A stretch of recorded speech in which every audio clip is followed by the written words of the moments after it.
വിവാഹം കഴിഞ്ഞിട്ട് കുറച്ച് വർഷങ്ങളായി.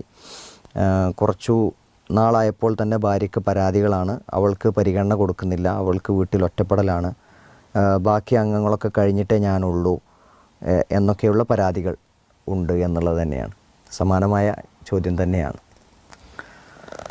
അത് നമ്മളെന്താ വെച്ചാൽ, നമ്മുടെ കീഴിലുള്ള ആളുകൾ നമ്മളോട് പരാതി പറയുമ്പോൾ ആ പരാതി എന്തുകൊണ്ട് വരുന്നു എന്നതിനെക്കുറിച്ച് നമ്മൾ എന്ത് ചെയ്യണം?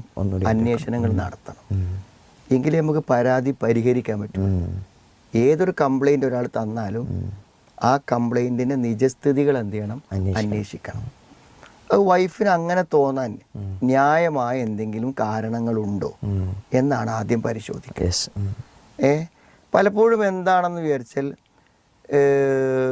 നമ്മളെന്ത് ചെയ്യുമെന്ന് വിചാരിച്ചാൽ, എക്സ്ട്രാ പരിഗണിക്കേണ്ടവരെ, ആക്ഷേപങ്ങൾ വരുന്നവരെ, പരിഗണിച്ചില്ലെങ്കിൽ പ്രശ്നമാകുന്നവരെയൊക്കെ നമ്മൾ പരിഗണിക്കും. അതെ, അത്ര നമ്മളെ കാര്യങ്ങളെ കണ്ടറിയുന്ന ആളുകളെ ചിലപ്പോൾ നമ്മൾ എന്ത് ചെയ്യും?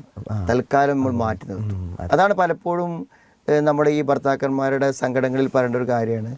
എന്ത് ചെയ്യും? ഇപ്പോൾ ഒരു വീട്ടിലെ കാര്യങ്ങളാണെങ്കിൽ മക്കൾക്ക് സ്കൂളിൽ പോകാണ്ട് ഓരോ ചോറും സാധനങ്ങളൊക്കെ ആക്കി കൊടുക്കണം, അല്ലെങ്കിൽ സ്കൂൾ മുടങ്ങും, സ്കൂൾ ബസ് പോകും. പിന്നെ വയസ്സായ ഇപ്പി ഉണ്ട്, ഓൾക്ക് വേണ്ട സ്പെഷ്യൽ ഫുഡ് തയ്യാറാക്കണം, അല്ലെങ്കിൽ എന്താണ് ഇന്നിവിടെ നോക്കണില്ല എന്ന് പറയും. അതൊക്കെ ചെയ്യുമ്പോൾ പിന്നെ എന്താണെന്ന് വെച്ചാൽ, തൽക്കാലം തൻ്റെ വിഷമങ്ങൾ കണ്ട് തന്നോട് സഹകരിക്കുന്ന ആൾ ആരായിരിക്കും? ഭർത്താവായിരിക്കും. അപ്പം എന്തായാലും മൂപ്പരുടെ ഡ്രസ്സ് ചിലപ്പോൾ മൂപ്പരിനെ തേക്കേണ്ടി വരും, മനസ്സിലല്ലേ? മൂപ്പരുടെ കാര്യങ്ങൾ മൂപ്പരിനെ ചെയ്യേണ്ടി വരും, ചിലപ്പോൾ മൂപ്പര് വഴി നാസ്ത കഴിക്കേണ്ടി വരും. അവിടെ എന്ത് ചെയ്യാണ്? നമ്മളതിനെ വായിക്കുന്നത് എന്നെ അവഗണിക്കുന്നു എന്നാണ് നമ്മൾ വായിക്കുന്നത്. സത്യത്തിൽ എന്താണെന്ന് വിചാരിച്ചാൽ, നിർബന്ധമായവരുടേതെല്ലാം ചെയ്തപ്പോൾ സ്വാഭാവികമായും നമ്മളത് ചെയ്യാൻ അവർക്ക് പറ്റുന്നില്ല. കാരണം അവിടെ ഒരു അഡ്ജസ്റ്റ്മെന്റ് നടക്കും. ഇതേപോലെ നമ്മൾ തിരിച്ചും ചെയ്യും. എന്ത് ചെയ്യും?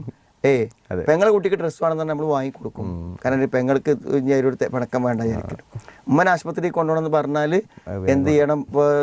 നമ്മളപ്പം കൊണ്ടുപോകും. ചിലപ്പോൾ എന്ത് ചെയ്യും? നാളെ തന്നെ പെങ്ങന്മാർ വിളിക്കും. എന്ത്, ഉമ്മ ഡോക്ടർക്ക് പോകണമെന്നുണ്ടെങ്കിൽ എനിക്ക് വീട്ടിലേ ചോദിക്കും. അവിടെയൊക്കെ ചോദിക്കാനും പറയാനൊക്കെ ആൾക്കാരുണ്ട്. അതുകൊണ്ട് അതൊക്കെ നമ്മൾ എന്ത് ചെയ്യും? അപ്പോൾ ഇവള് ചിലപ്പോൾ ഊരവേദനയായിട്ട് ചിലപ്പോൾ ഒരു മാസമായിട്ടുണ്ടാവും, പോയൊക്കെ നേരം കിട്ടിയിട്ടുണ്ടാവില്ല. അവിടെയാണ് ഈ അവഗണന എന്നുള്ളത് വരുന്നത്.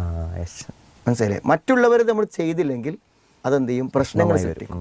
അപ്പോൾ നമ്മളോട് സഹകരിക്കാൻ സാധ്യതയുള്ളവരെ, നമ്മളെ മാക്സിമം സപ്പോർട്ട് ചെയ്യുന്നവർക്ക് അവിടെ അവകാശങ്ങൾ ലഭിക്കാതെ പോകും.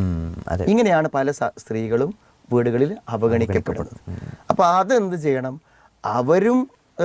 അവർക്ക് ചെയ്തു കൊടുക്കാൻ നമ്മൾ മാത്രമേ ഉള്ളൂ.